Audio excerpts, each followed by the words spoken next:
Chapter 2, the U.S. and Global Economies, the Big Picture.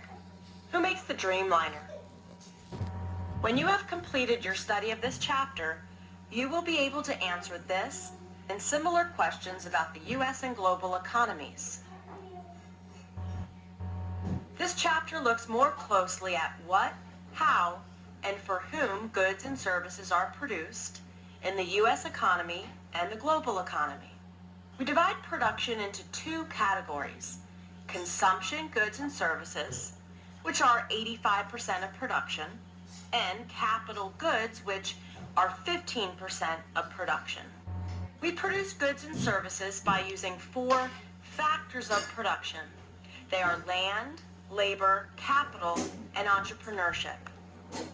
Land earns rent, labor earns wages, capital earns interest, and entrepreneurship earns profit.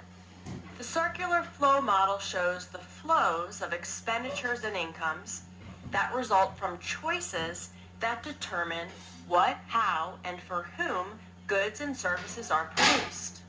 Households, firms, and governments interact in markets, in goods markets and factor markets, to generate the flows of expenditures and incomes. Who makes the Dreamliner? Boeing designed, assembles, and markets the Dreamliner. But the airplane is made by more than 400 firms on 4 continents that employ thousands of workers and millions of dollars worth of specialized capital and equipment. The graphic identifies some of the firms and the components they make.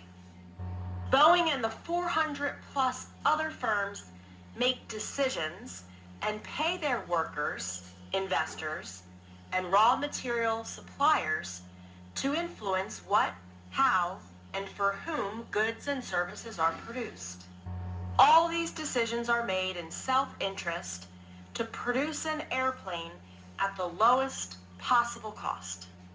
You now have the big picture of what, how, and for whom in the U.S. and global economies and of the circular flow model. Play the snapshots for a more detailed look.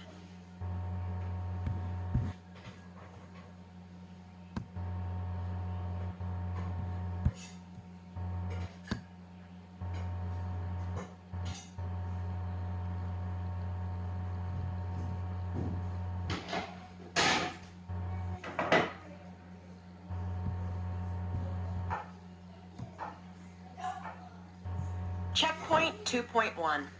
Practice problems. Problem 1. What are the types of goods and services produced? Give an example of each, different from those in the chapter, and distinguish between them. Solution. The purpose of this question is to check if you can define and distinguish between consumption goods and services and capital goods. Recall that a consumption good or service is an item that is bought by individuals or the government and is used up in the current period. A hamburger is an example of a consumption good, and a haircut is an example of a consumption service. A capital good, on the other hand, is bought by businesses or the government and is used over and over again to produce other goods and services. An oil rig and an auto assembly line are examples of a capital good. Problem 2. Name the 4 factors of production and the incomes they earn. Solution. Recall that the factors of production are land, labor, capital, and entrepreneurship. And recall that land earns rent, labor earns wages, capital earns interest, and entrepreneurship earns profit or incurs a loss. Problem 3.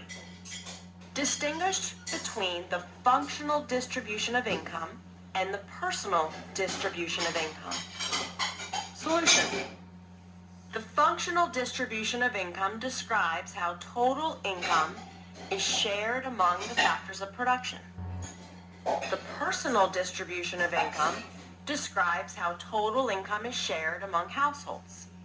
The richest 20% of households get 16 times as much income as the poorest 20%. Problem 4. In the United States, which factor of production earned the largest share of income in 2011, and what percentage did it earn? Solution. Labor is the factor of production that earns the largest share of income. In 2011, labor in the United States earned 69% of total income. In the news, what microloans miss? The 2006 Nobel Peace Prize winner Muhammad Yunus has said that all people are entrepreneurs and that microloans will pull poor people out of poverty. Only 14% of Americans are entrepreneurs, while almost 40% of Peruvians are.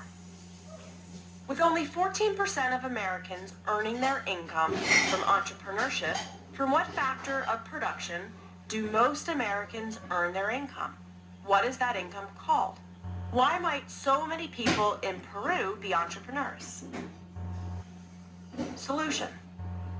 This news exercise asks you to recall some facts about the functional distribution of income and to speculate about the reason for a striking and perhaps surprising difference between the U.S. and Peruvian economies. Most Americans earn their income from supplying labor services, and the income they earn is a wage. The Peruvian economy is developing, not advanced like the U.S. economy, and jobs are more limited in Peru than in the United States. To earn an income, many Peruvians must find their own work. They work as a small entrepreneur, employing themselves, self-employed, or employing small numbers of workers.